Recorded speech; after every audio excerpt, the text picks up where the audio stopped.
सीताराम। आपका स्वागत है हमारे चैनल पर।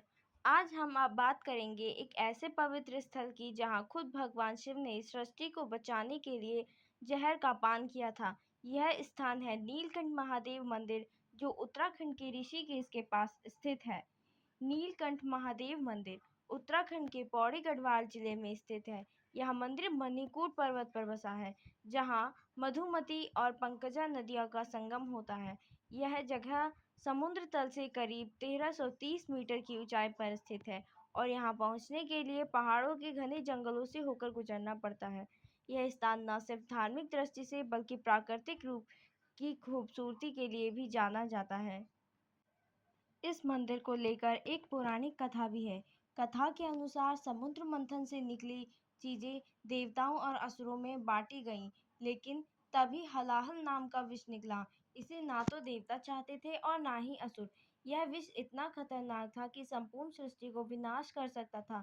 इस विष की अग्नि से दसों दिशाएं जलने लगी थी, जिससे संसार में हाहाकार मच गया।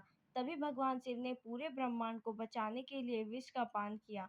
जब भगवान शिव विष का पान कर रहे थे, तब माता पार्वती ने उनके पीछे ही थी और उन्होंने उनका गला पकड़ लिया, जिससे विष ना तो गले से बाहर निकला और ना ही शरीर के अंदर गया।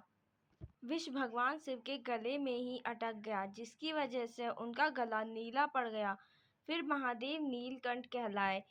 लेकिन विष की उष्णता से बेचैन भगवान शिव शीतलता की खोज में हिमालय की तरफ बढ़ चले गए और वहां मणिकूट पर्वत पर पंकजा और मधुमती नदी के शीतलता को देखते हुए नदियों के संगम पर एक वृक्ष के नीचे बैठ गए थे, जहां वह समाधि में पूरी तरह लीन हो गए और वर्षों तक समाधि में ही रहे, जिससे माता पार्वती परेशान हो गईं।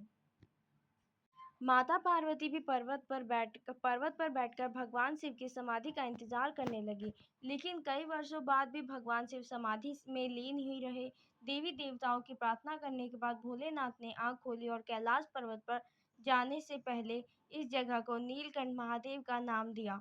इसी वजह से आज इस स्थान को नीलकंठ महादेव के नाम से जाना जाता है। जिस वृक्ष के नीचे भगवान शिव ने समाधि लीन थी, आज उस जगह पर विशालकाय मंदिर है और हर साल लाखों की संख्या में शिव भक्त इस मंदिर में दर्शन करने के लिए आते हैं। और सावन के माह में लोग यहाँ कांवड़ लेकर आते हैं और इसीलिए वे कांवड़िए भी कहलाते हैं।